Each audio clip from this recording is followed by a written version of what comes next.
여러분 혹시 이런 말 들어보셨어요?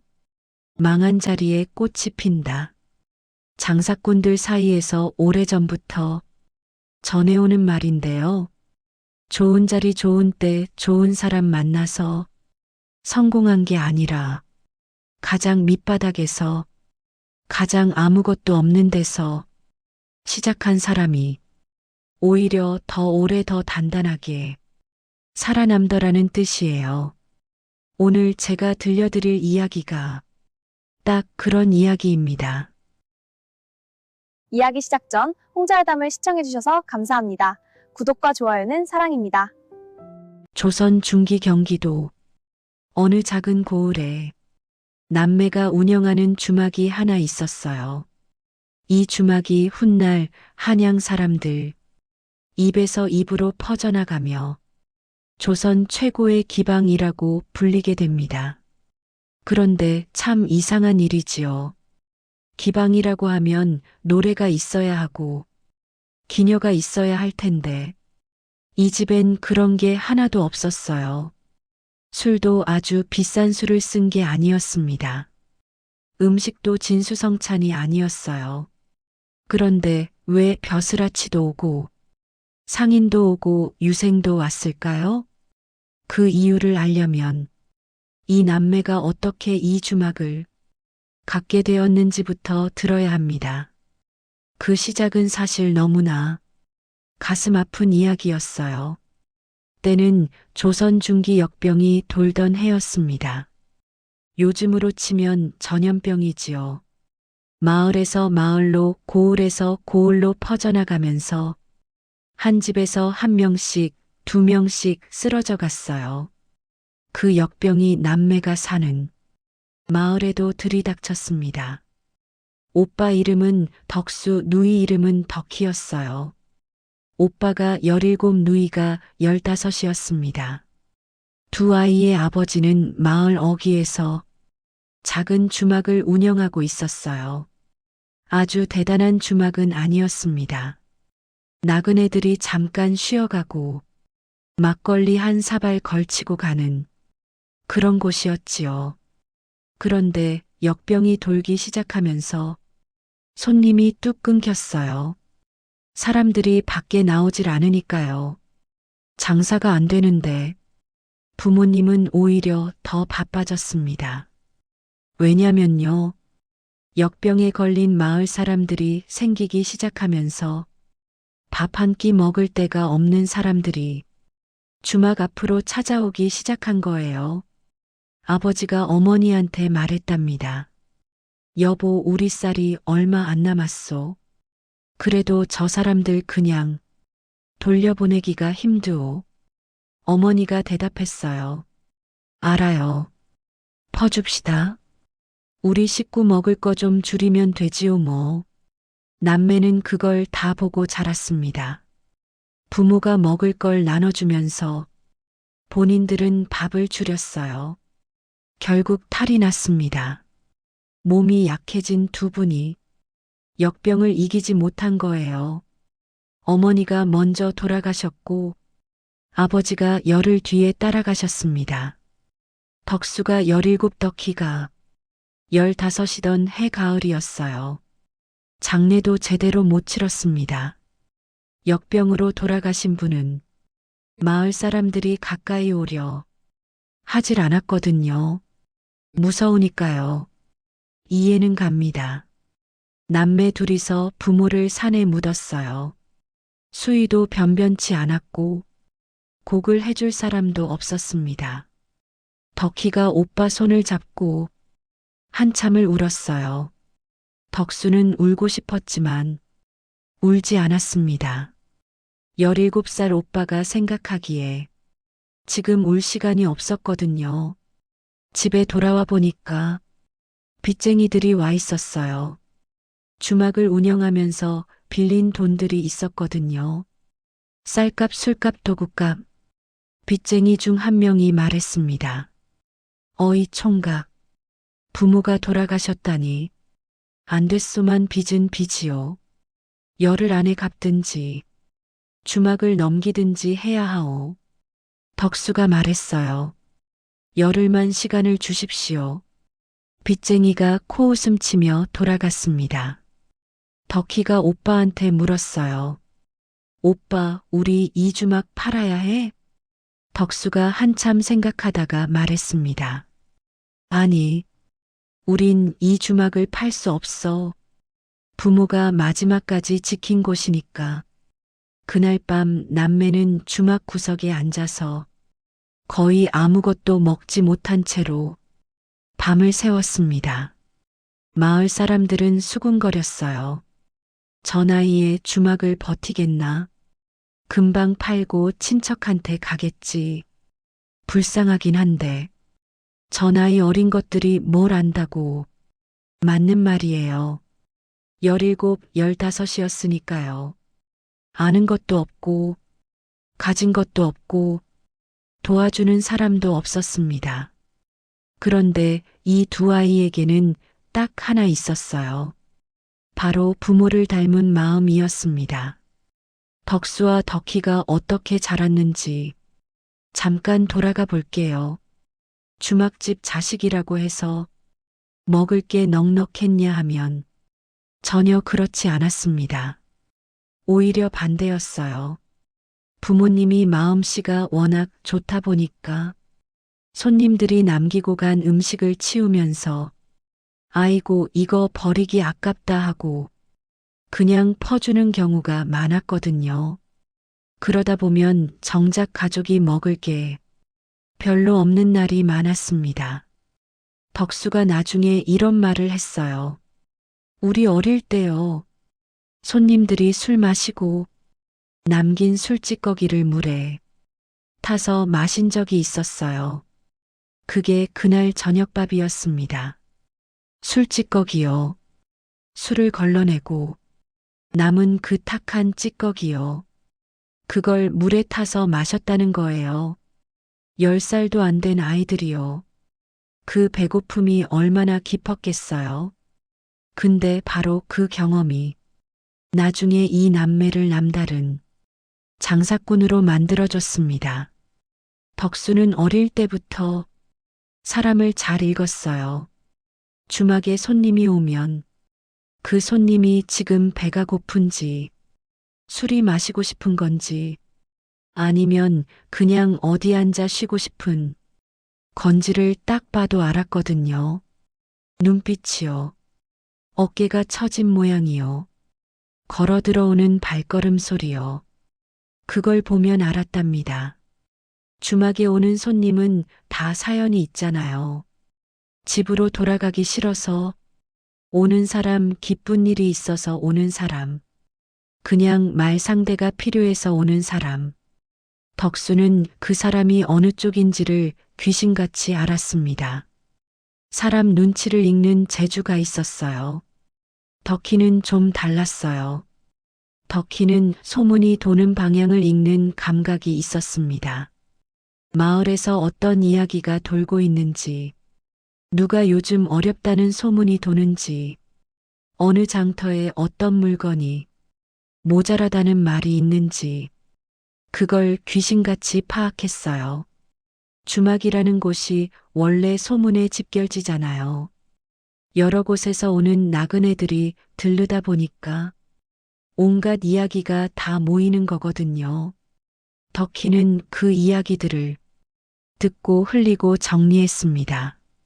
어떤 이야기는 마음에 담아두고 어떤 이야기는 그냥 흘려보내고 부모님이 돌아가신 뒤에 두 남매가 마주 앉아서 긴 이야기를 나눴어요. 우리 이제 어떻게 하지? 돈도 없고 빚은 있고 장사 경험도 별로 없었습니다. 덕수가 말했어요. 술을 바꾸지 말자. 덕희가 되물었지요. 무슨 말이야? 비싼 술 들여다가 손님 끌어모으려고 하지 말자는 거야. 우리가 지금 그럴 돈도 없고 대신 사람을 보자. 어떤 사람이 오는지, 그 사람이 뭘 필요로 하는지. 덕희가 고개를 끄덕였어요. 굶어본 장사는 사람을 함부로 안 판다. 그게 이 남매의 첫 번째 원칙이 되었습니다. 빚을 갚기 위해서 남매는 주막 문을 다시 열었습니다. 처음엔 아무나 받았어요. 돈이 급했으니까요. 그런데 문제가 생겼습니다. 술 취해서 싸우는 손님들이 있었거든요. 상을 엎는다, 욕을 한다. 주막 분위기가 엉망이 된다. 그러면 다른 손님들이 나가버립니다. 덕수가 결단을 내렸어요. 싸움꾼은 받지 말자.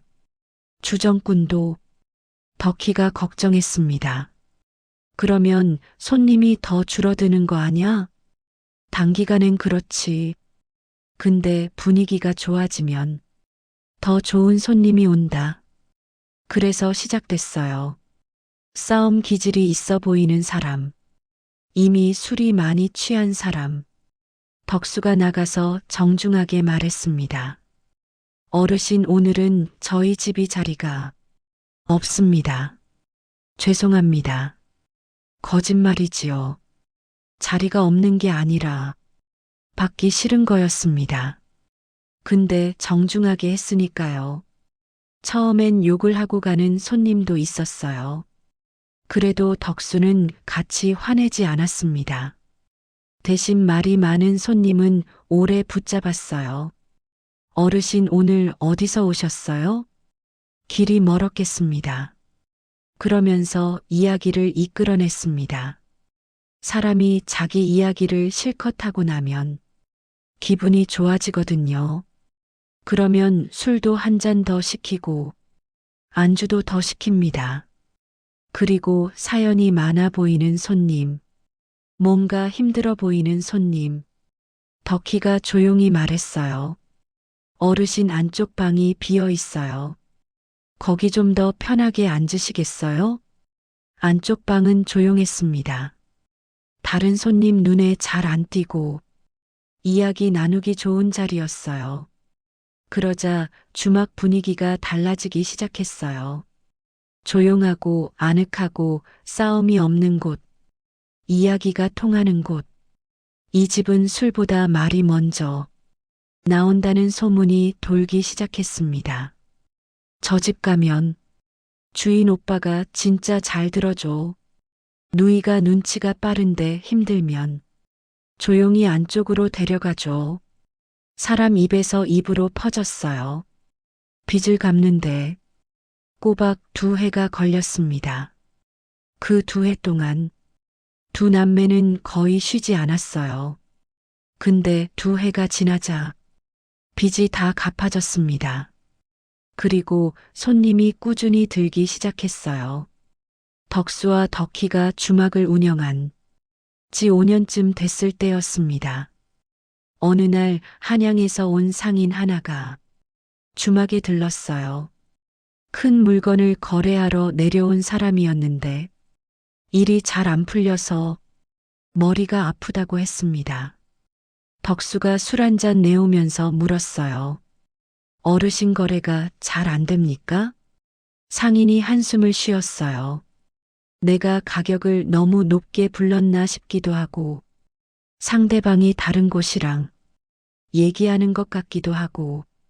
덕수가 말했습니다.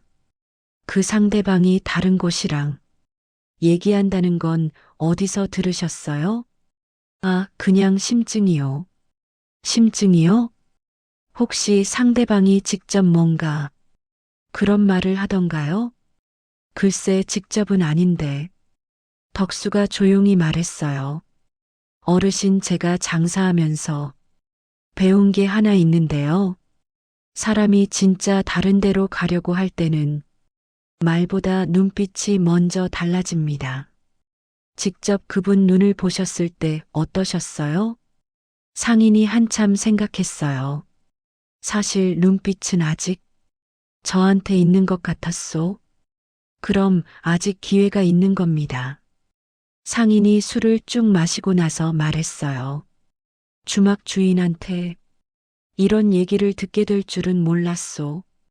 참 희한한 집이구먼.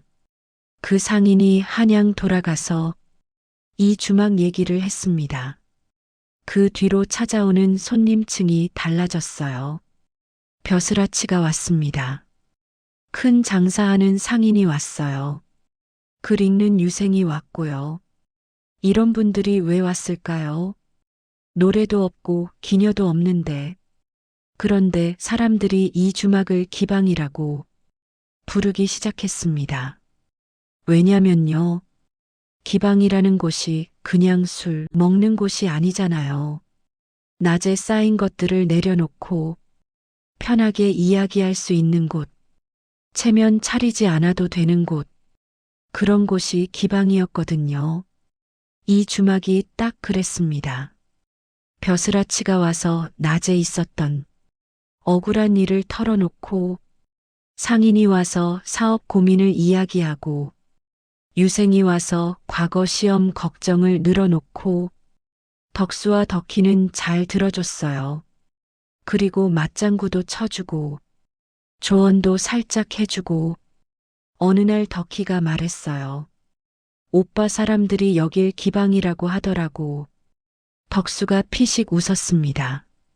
기방이라. 노래도 없고 기녀도 없는데. 근데 맞는 것 같기도 해. 여기 오면 다들 마음이 풀리잖아. 덕수가 고개를 끄덕이면서 말했어요. 여긴 몸을 파는 곳이 아니야. 마음을 쉬게 하는 곳이야. 그게 이 주막의 두 번째 원칙이 되었습니다. 선을 긋다 주막이 알려지면서 돈이 조금씩 모이기 시작했습니다. 그런데 돈이 모이자 유혹도 같이 왔어요. 이 주막에 오가는 손님들의 이야기 속에 값비싼 정보들이 섞여 있었거든요. 어느 고을 원님이 곧 바뀔 것 같다는 이야기, 어느 상인이 큰 손해를 봤다는 이야기, 어느 집안에 안 좋은 일이 있다는 이야기, 이걸 다른 데 팔면 돈이 됩니다. 이 정보를 원하는 사람이 있었거든요. 어느 날 한 사람이 덕수를 찾아왔어요. 덕수 씨, 내가 알기로 여기 귀한 손님들이 많이 오지요? 혹시 그분들 이야기 중에서 내가 들어야 할 게 있으면 좀 알려줄 수 있겠소? 사례는 넉넉히 하겠소. 덕수가 잠깐 그 사람을 바라봤습니다. 그리고 조용히 말했어요. 손님들이 여기서 하시는 말씀은 이 집 밖으로 나가지 않습니다. 그 사람이 다시 말했어요. 사례를 좀 더 올리면 어떻겠소? 덕수가 일어서면서 말했습니다. 어르신, 오늘 자리는 여기서 마무리하시지요. 그날 밤 덕희한테 이야기를 했어요. 덕희가 말했습니다. 잘했어, 오빠. 근데 솔직히 흔들렸어. 그 돈이면 빚을 훨씬 빨리 갚을 수 있었을 텐데. 나도 흔들릴 것 같았을 거야. 근데 오빠 생각해봐. 우리가 손님 이야기를 팔기 시작하면 여기 더 이상 아무도 편하게 말 못하잖아. 덕수가 천천히 고개를 끄덕였어요. 맞아. 이 판은 키워도 넘을 선은 있는 거야. 남매가 그날 정한 원칙이 두 가지였습니다. 남의 불행은 팔지 않는다. 말로 사람을 죽이지 않는다. 이 두 원칙은 이 주막이 문을 닫는 날까지 지켜졌습니다. 위험한 말이 흘러들기도 했어요. 정치적인 이야기, 누군가를 해치려는 이야기. 그런 말이 흘러나오면 덕희가 조용히 그 손님 옆에 앉아서 화제를 돌렸어요. 어르신, 오늘 진지가 좀 부족하진 않으셨어요? 제가 따뜻한 거 좀 더 가져올게요. 그러면서 이야기의 흐름을 끊어버렸습니다. 나중에 덕수가 그 장면을 보고 말했어요. 덕희야, 너 진짜 귀신 같다. 덕희가 웃으면서 말했습니다. 이 집은 사람을 불편하게 하는 이야기는 안 돼. 오빠, 주막을 운영한 지 7년이 됐을 때였습니다. 어느 날 큰 거래를 하고 내려온 한양 상인 무리가 주막을 통째로 빌렸어요. 이틀 동안, 그 이틀 동안 나온 수입이 평소 한 달치 수입보다 많았습니다. 거래가 끝나고 손님들이 다 돌아간 밤, 덕수와 덕희가 빈 주막에 마주 앉았어요. 술상이 아직 치워지지 않은 채로 있었습니다. 덕희가 말했어요. 오빠 오늘 얼마 들어온 거야? 덕수가 금액을 말했습니다. 덕희가 눈이 커졌어요. 이게 진짜야? 진짜야. 한참 침묵이 흘렀습니다. 덕수가 남은 안주 접시를 바라보다가 말했어요. 덕희야, 우리 배부터 채우자. 그 말이 참 이상하게 들릴 수도 있어요. 돈이 들어왔으면 뭘 살까? 어디에 투자할까? 빚은 없으니 저축할까? 그런 생각을 할 법한데 덕수가 한 말이 배부터 채우자였습니다. 그 말이 얼마나 깊은 말인지 이 남매의 어린 시절을 알면 알 것 같습니다. 술찌꺼기를 물에 타서 마시던 날들, 손님들 먹다 남긴 음식으로 끼니를 때우던 날들, 부모가 돌아가신 뒤 이틀 동안 제대로 먹지 못하던 날, 그 기억이 두 사람 안에 아직도 있었던 거예요. 덕희가 일어나서 부엌으로 갔습니다. 쌀이 있었어요. 고기도 있었어요. 당장 오늘 밤 손님한테 팔 것들이었지만 덕희가 밥을 지었습니다. 고기를 구웠어요. 오빠 앞에 밥상을 차렸습니다. 덕수가 밥을 한술 떴어요. 맛있다. 그게 전부였습니다. 두 사람은 한참 동안 아무 말도 않고 먹었어요. 그러다가 덕희가 조용히 울기 시작했습니다. 덕수가 물었어요. 왜 울어? 몰라. 배가 부르니까. 배가 부른 게 울음이 나올 만큼 신기한 일이었던 거예요. 그게 이 남매에게는 살면서 가장 큰 사치였습니다. 잘 먹는 게 우리에겐 가장 큰 사치였어요. 배가 부른 사람은 달라집니다. 배가 고픈 사람은 남을 돌볼 여유가 없어요. 자기 먹을 것 지키기도 바쁘니까요. 근데 배가 부르면 옆을 돌아볼 수 있게 되더라는 거예요. 덕수와 덕희가 그랬습니다. 어느 날 허름한 차림의 떠돌이 하나가 주막 앞에 서 있었어요. 주막 안은 못 들어오고 그냥 문 앞에서 기웃기웃하고 있었습니다. 덕수가 나가서 물었어요. 어르신 뭐 필요하세요? 떠돌이가 말했습니다. 아니요. 그냥 안에서 밥 냄새가 나길래 드셨어요, 오늘? 아직. 덕수가 말했어요. 들어오세요. 돈이 없소. 괜찮습니다. 그날 이후로 덕수와 덕희는 원칙을 하나 더 만들었습니다. 하루에 한 끼는 떠돌이나 가난한 나그네에게 공짜로 내어주자. 처음엔 마을 사람들이 이상하게 봤어요. 저게 무슨 장사야? 거지 밥집이야? 근데 덕수가 말했어요. 우리가 거지 밥집 소리 들어서 손해볼 것 없어.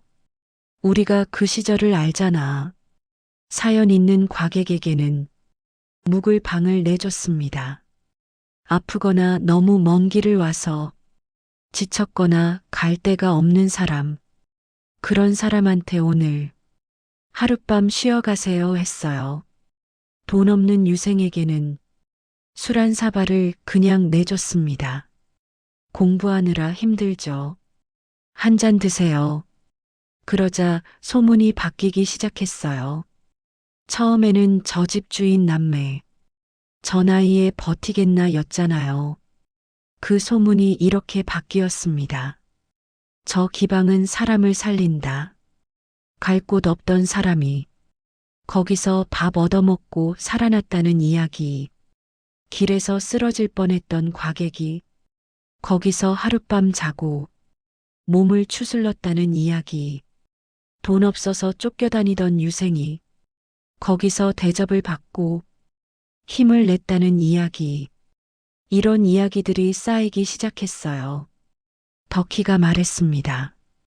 오빠, 우리 부모 잃고 이걸 시작했잖아. 근데 지금 이게 사람을 살리는 판이 됐어. 덕수가 한참 말이 없다가 말했어요. 부모님이 그러셨잖아. 퍼줍시다. 우리 식구 먹을 거 좀 줄이면 되지요 뭐. 응. 우리가 그걸 그냥 배운 거야.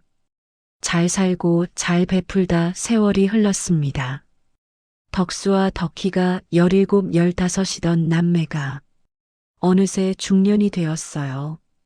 주막은 그 자리를 지켰습니다. 크게 확장하거나 한양으로 올라가거나 이름을 날리거나 하지 않았어요. 그냥 그 자리에 있었습니다. 신기한 건요. 한양에도 기방이 많고 주막이 많고 큰 음식점도 많은데 사람들이 일부러 이 고을에 들를 때 이 주막을 찾아왔어요. 왜냐면요. 거기 가면 편하거든. 말이 통하거든. 그게 이유의 전부였습니다. 화려하지 않아도, 비싸지 않아도, 유명하지 않아도 사람이 있는 곳이었으니까요. 남매는 돈을 꽤 모았습니다.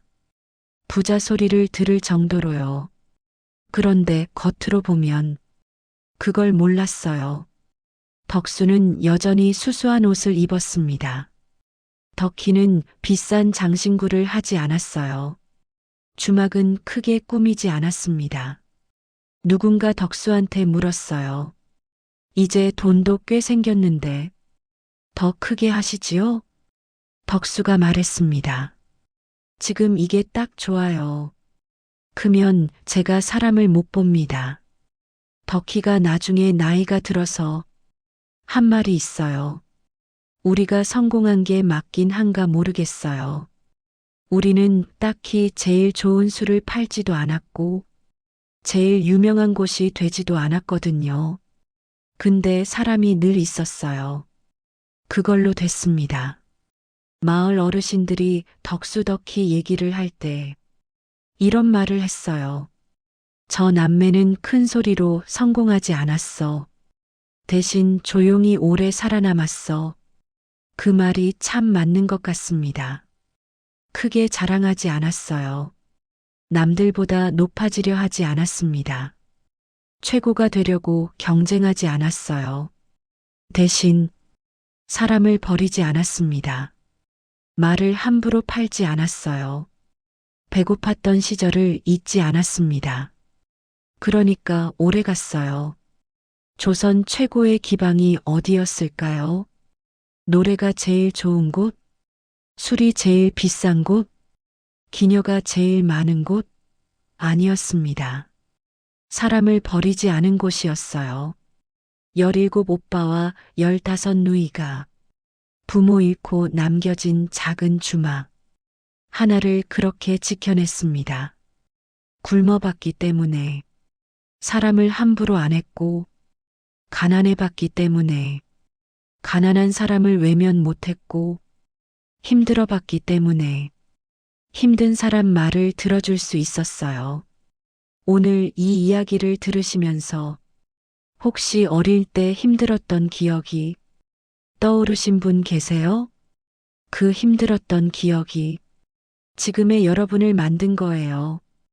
굶어봤기 때문에 더 단단해진 것처럼, 잃어봤기 때문에 더 소중히 여길 줄 아는 것처럼, 덕수와 덕희가 처음으로 배부르게 먹던 그날 밤, 덕희가 울면서 했던 말, 기억하세요?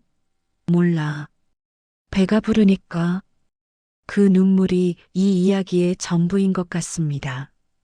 오늘 야담 여기서 마칩니다. 들어주셔서 고맙습니다.